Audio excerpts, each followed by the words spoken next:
நவரச தமிழ் கதைகள் சேனலுக்கு உங்களை அன்புடன் வரவேற்கிறேன்.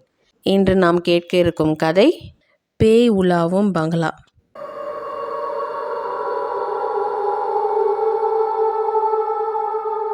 ஆசிரியர் தேவன்.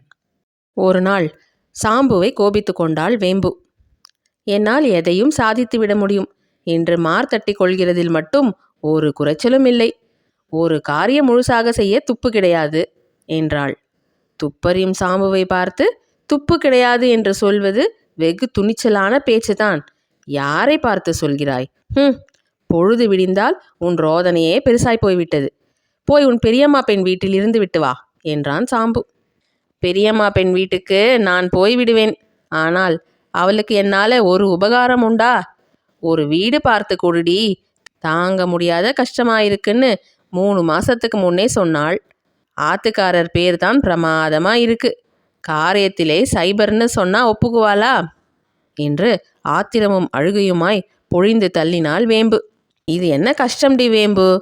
அந்த ராகவாச்சாரி ரோடு பங்களாவை தவிர வேற ஒண்ணுமே காலி இல்லையே. அதிலேயும் பேயாம் பிசாசாம், யாரும் போகிறதில்லையாம் என்றான். நீங்க அதை சொல்லிண்டே இருங்கோ, நானும் நம்பிக்கொண்டே இருக்கிறேன். நேத்தைக்குத்தான் அதற்கும் ஒரு டாக்டர் குடி வந்துட்டாராம். நான் தேமேன்னு போயிருப்பேனே. என் பிள்ளையும் ஆம்படையானும் இருக்கிற இடத்திலே பேயும் பிசாசும் என்னடி பண்ணிவிடும்னு சொல்லிட்டு அழறா என் பெரியம்மா பொண்ணு என்று சொல்லிவிட்டு வேம்பு உள்ளே போனாள். 3 வருஷங்களுக்கு முன்பு அந்த பங்களாவில் ஏதோ பயங்கரமான சம்பவம் நடந்து அதன் விளைவாக யாருமே குடி வருவதில்லை என்று சாம்பு விசாரித்து வைத்திருந்தான். நடு ராத்திரியில் பேய்கள் உலாவுவதாகவும் வெளிச்சம் தெரிவதாகவும் சொல்லிக்கொண்டு ஜனங்கள் ஒதுங்கி போனார்கள். அப்படி இருந்தும் கூட தைரியமாக அந்த பங்களாவுக்கு குடி வந்தவர்கள் யாராக இருக்க முடியும்? ஒரு கால் விஷயம் தெரியாதவரோ? அது எப்படியாவது போகட்டும். ஸ்டேஷனில் கோபாலனை கண்டு எப்படியாவது ஒரு வீடு சம்பாதித்து தர சொல்ல வேண்டும். இல்லாவிட்டால் வீட்டில் வேம்பு உட்கார விட மாட்டாள் என்று புறப்பட்டான் சாம்பு. இந்த சமயத்தில்தான் போலீஸ் நண்பர்கள் பலர் ஒன்று கூடி ஒரு நாடகம் போடுவது என்று யோசனை செய்து கொண்டிருந்தார்கள். சாம்புவை சேர்த்து கொள்வதா வேண்டாமா என்பதை பற்றி ஒரு பிரச்சனை கிளம்பி தீவிரமாக விவாதிக்கப்பட்டது. சாம்பு போலீஸ் உத்தியோகஸ்தர் அல்லவென்பதால் அவருக்கு வேஷம் கொடுப்பது சரியாக இராது என்றனர் சிலர். நாடகத்தை போலீஸ் நண்பர்கள் என்று தானே நடத்தப் போகிறோம்.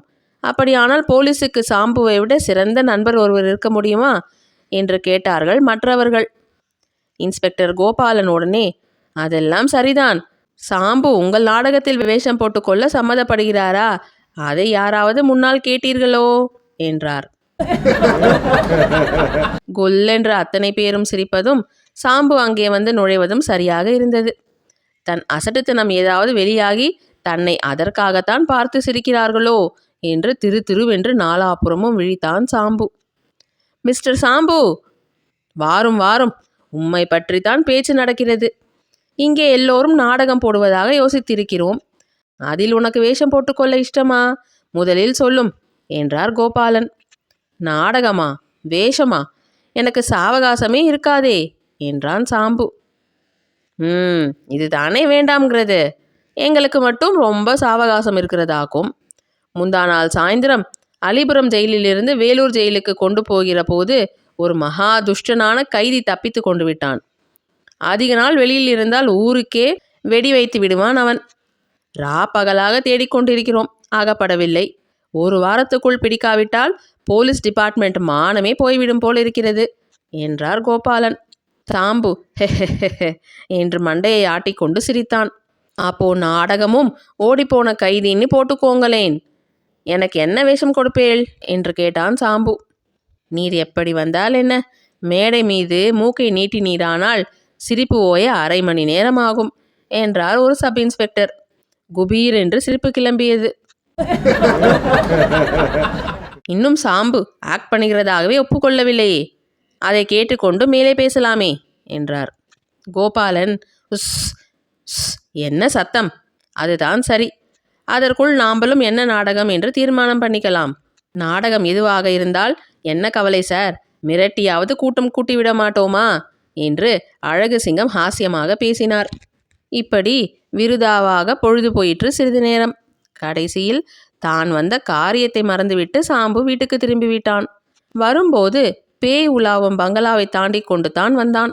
அதன் வாசல் காம்பவுண்டு சுவரில் ஒரு பெரிய போர்டு சார்த்தியிருந்தது. டாக்டர் நாகலிங்கம் என்ற பெயரும் எழுதியிருந்தது. சற்று தயங்கினான் சாம்பு. அதற்குள்ளாகவே உள்ளே இருந்து டாக்டரே வந்துவிட்டார். சாம்புவை பார்த்ததும், என்ன பார்க்கிறீர்கள் சார் என்று கேட்டார்.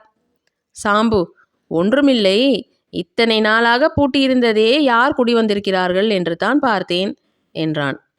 வெளியிலேயே நிற்கிறீர்களே, வாருங்கள் இப்படி என்று அழைத்தார் டாக்டர். சாம்பு நுழைந்தான். சுமார் 40 வயதுள்ளவராக, ஆரோக்கியம் உள்ளவராக, புன்னகை தவழும் முகத்துடன் கலகலப்பான மனிதராக காணப்பட்டார் டாக்டர். ஒன்றுமில்லைனா, எனக்கு இதில் ஒரு போர்ஷனாவது கிடைக்குமா என்று பார்த்தேன் என்றான் சாம்பு. டாக்டர் தலையை அசைத்தார். எனக்கே முழு வீடும் போதும். என்னமோ இதில் நர்சிங் ஹோம் ஒன்று வைக்கலாம் என்ற உத்வேகத்துடனே நான் வந்திருக்கிறேன் என்றார் அவர். சரி, நான் வருகிறேன் என்று கிளம்பினான் சாம்பு. நீங்கள் யார் என்று எனக்கு சொல்லாமல் போகிறீர்களே. இனிமேல் இந்த ஊரிலே இருக்க வேண்டியவன் ஆச்சே நான். எல்லோரையும் தெரிந்து கொள்ள வேண்டாமா என்றார் அவர். சாம்பு சிறிது நேரம் அசட்டு சிரிப்பு சிரித்தான். பிறகு, என் பெயர் சாம்பு என்று சொல்லுவார்கள் என்றான் அடக்கமாக. டாக்டர் முகத்தில் பளிச்சென்று உற்சாகம் தென்பட்டது. என்ன, துப்பறியும் சாம்புவா? பம்பாயிலிருந்து கூட பிரக்யாதியுடன் வந்த அதே சாம்புவா? நிஜமாகவா என்று குதித்தார் டாக்டர். ஆமாம் சார், நீங்கள் படாடோபமாக இருப்பீர்கள் என்று எண்ணி ஏமாந்து போனேன். சார், ரொம்ப சிம்பிளாக இருக்கிறீர்களே. அடா அடா, உள்ளே வந்து உட்காராமல் போனால் உங்களை நான் விடமாட்டேன். சார், எனக்கு எவ்வளவு கௌரவம். என் வீட்டுக்கு முதல் விசிட்டர் புகழ்பெற்ற சாம்பு என்றார். கரகரம் என்று சாம்புவை கையை பிடித்து உள்ளே இழுத்து கொண்டு போனார். வைத்தியருக்கு வேண்டிய உபகரணங்கள் அங்கே நாற்புறமும் சிதறி கிடந்தன. இன்னும் என் ரூமில் சாமான்களை சரியாக அடுக்கவில்லை. எல்லாம் ஒழுங்காக 2 நாள்கள் செல்லும் என்றார் டாக்டர். உங்களுக்கு சம்சாரம், குழந்தைகள் என்று கேட்டு நின்றான் சாம்பு. மிஸ்டர் சாம்பு, நீங்கள் எல்லோருக்கும் உதவி செய்பவர், நல்லவர். ஆகையால் ஒரு சகோதரனிடம் சொல்வது போல சொல்லுகிறேன். நான் குடும்பத்தில் கஷ்டப்பட்டவன். என் சம்சாரம் 3 வருஷத்துக்கு முந்தையே காலமாகிவிட்டாள் சார். நான் மட்டும் என்றால் சந்நியாசம் வாங்கி கொண்டு ஓடிப்போயிருப்பேன்.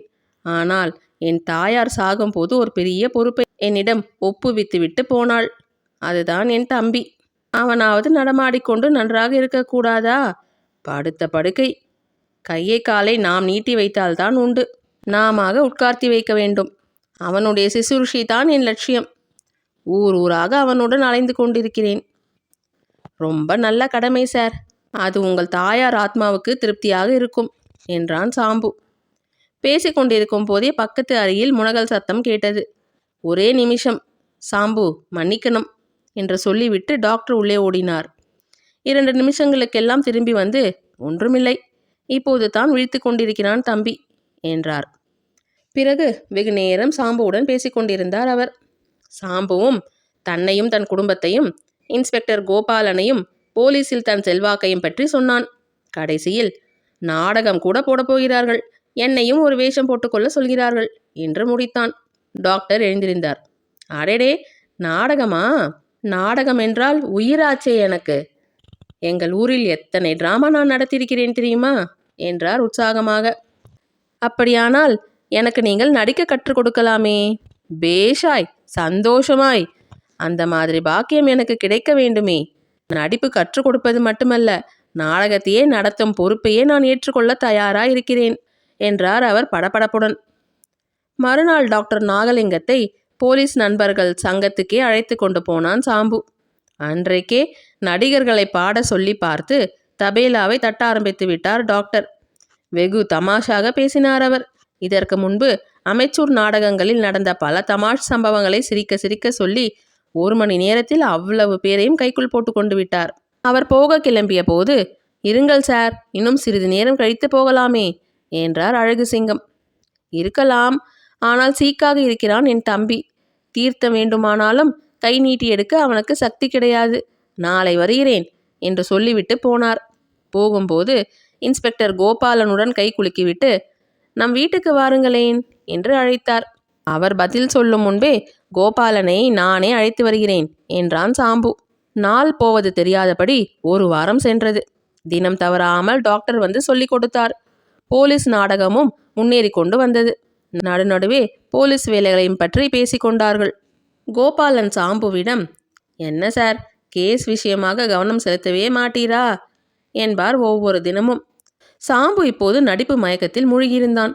கதாநாயகியை நெருங்கி, என் கண்ணே, என் கட்டி கரும்பே, உன் பவழ உதடுகளில் ஒரே ஒரு கொடுக்க அனுமதிப்பாயா என்று உணர்ச்சியுடன் சொல்ல முழுசாக 3 தினங்கள் பிடித்தது அவனுக்கு. அது கூட வீட்டில் வேம்புவுடன் ஒத்திகை செய்து பார்த்ததால் தான் வந்தது என்ற ரகசியம் சாம்புவுக்கு மட்டும்தான் தெரியும். அன்றாடம் நாடகம் முடிந்து திரும்பும்போது வீடு வரை டாக்டருடன் பேசிக்கொண்டே வருவான். அவருக்கு தெரியாத விஷயம் எதுவும் இல்லை.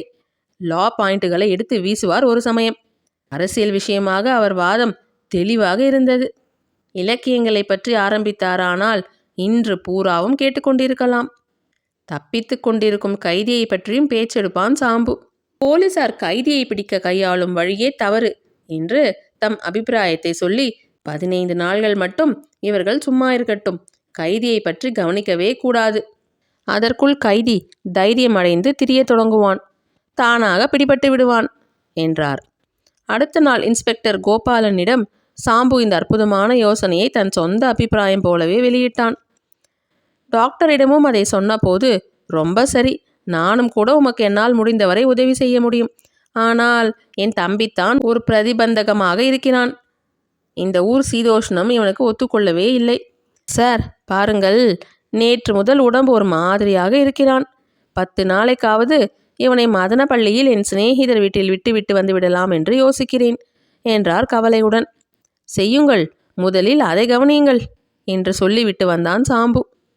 மறுநாள் டாக்டர் வீட்டுக்கு கிளம்பிய சாம்பு வாசலில் சுந்து ஏதோ ஒரு சிறு குழாயை வைத்து கொண்டு விளையாடுவதை பார்த்துவிட்டு, என்னடா அது, இப்படி கொடு என்றான். இது என்னது, நான் தரமாட்டேன் போ என்றான் பயல். கொண்டாடா, பார்த்துவிட்டு தந்துடுறேன். ஐயோ அம்மா, இந்த அப்பாவை பாரேன் என்று ஓலமிட்டான் சுந்து. என்ன வேண்டியிருக்கு, எப்போ பார்த்தாலும் குழந்தையை சீண்டிக் கொண்டு என்று வெளியே வந்தாள் வேம்பு. சாம்பு அதற்குள் சுந்துவிடமிருந்து குழாயை பிடுங்கி தலைக்கு மேல் பிடித்து அது என்னவென்று பார்த்து கொண்டிருந்தான். ஐய, குழந்தைக்கு மேலே குழந்தையாயிருக்குடி இது. என் பெரியம்மா மாப்பிள்ளை மிலிட்ரியிலேருந்து வந்திருக்கான். வெடிகுண்டு வைக்கிற வெத்து குழாயாம். குழந்தைத்தான் விளையாடட்டுமே அதை என்றாள் வேம்பு. இவனுக்கு என்னத்துக்குடி இது என்று சாம்பு தன் பையில் அதை போட்டுக்கொண்டு போனான். டாக்டரிடம் காண்பித்தால் எவ்வளவோ விஷயம் சொல்வாரே. சுந்து கீழே மண்ணில் விழுந்து புரண்டான். கையையும் காலையும் உதைத்து கொண்டான். உன்னை உன்னை என்று விக்கினான். ஆனால் ஒன்றையும் லட்சியம் செய்யாமல் சாம்பு நடந்துவிட்டான்.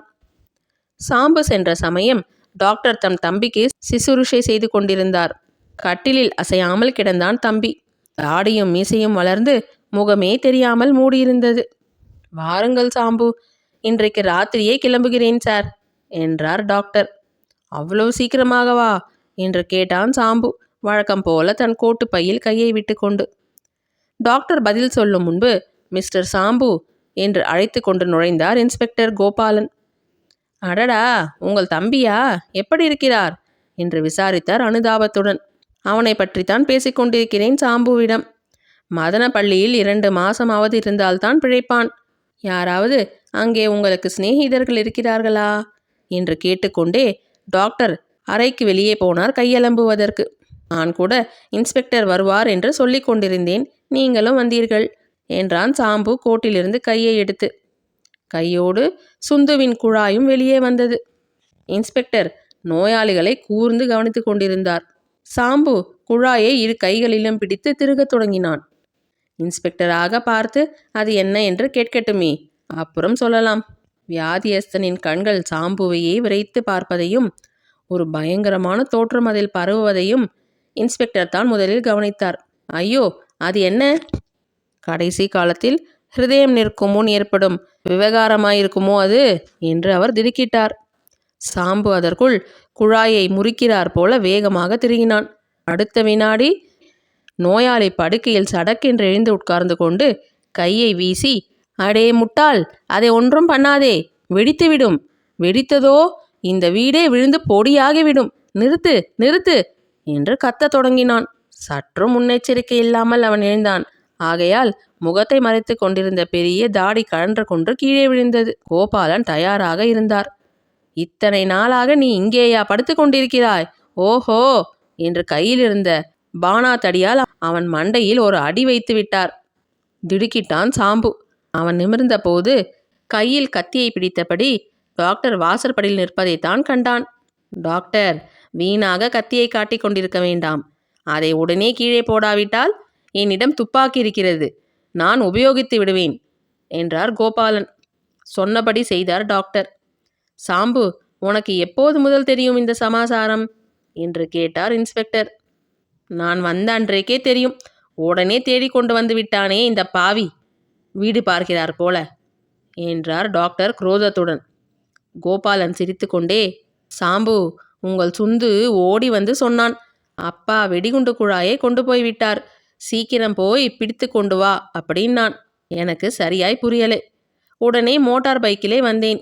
நீர் குழாயை எடுத்து முறுக்கினதை கூட நான் பார்க்கலை என்றபோது சாம்பு மௌனமாக குழாயை நீட்டினான். திருட்டு மனுஷன் இவன். இது நிஜ வெடிகுண்டு தானாக்கும். என் ரூமிலிருந்து தான் தவறாக கொண்டு வந்து விட்டான் என்று என் தம்பி நினைத்து பயந்து விட்டான். இத்தனை நாள் அவனை கட்டி காப்பாற்றினதும் ஒரே நிமிஷத்தில் வீணாக போச்சு என்று ஓலமிட்டார் டாக்டர். டாக்டர் என்ற பெயரில் வந்த பேர்வழி ஒரு பெரிய கொள்ளைக்காரன். அவன் தம்பியும் அதே காரணத்துக்காக ஜெயிலில் இருந்தவன்.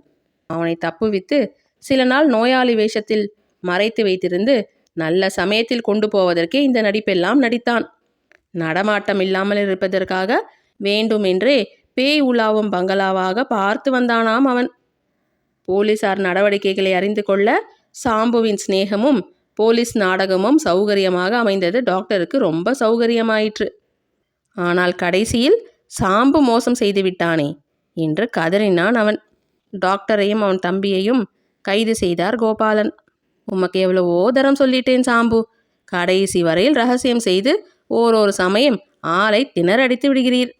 ஆனால் நோயாளி என்று பாசாங்கு செய்து கொண்டிருந்தவனை வெற்று குழாயை காட்டி உட்கார வைத்தீரே, அது மட்டும் அபார வேலை என்று புகழ்ந்தார் இன்ஸ்பெக்டர்.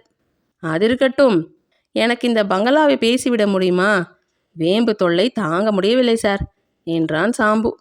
சாம்பு வீட்டுக்கு போன போது சுந்துவை அழவிட்டதற்காக வேம்பு கோபித்து கொண்டாள்.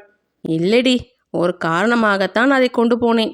வீணா அழவிடுவேனாடி, நான் என்ன அசடா என்றான். பிறகு நடந்த விஷயத்தை சொல்லி அந்த வீட்டையே பேச சொல்லிவிட்டேன். இனிமேயும் கோபிச்சுக்க மாட்டியே, சந்தோஷம் தானேடி? என்று அசடு வழிய நெருங்கினான் வேம்புவை. சரிதான்னா சரிதான், இதெல்லாம் உங்கள் நாடகத்திலே காட்டுங்கோ. இன்னைக்கு கிருத்திகை, பலகாரம் பண்ணுற வரைக்குமாவது மேலே படாமல் ஒதுங்கியே இருங்கோ என்றாள் வேம்பு. அப்பா, கூடத்துக்கு போயிடு, இல்லாட்டா இந்த வெடிகுண்டை எரிஞ்சுடுவேன் என்றான் சுந்து. கதை முற்றும். இந்த கதை உங்களுக்கு பிடித்திருந்தால் நவரச தமிழ் கதைகள் யூடியூப் சேனலுக்கு லைக், கமெண்ட், ஷேர் செய்து சப்ஸ்கிரைப் செய்து கொள்ளுங்கள். நன்றி.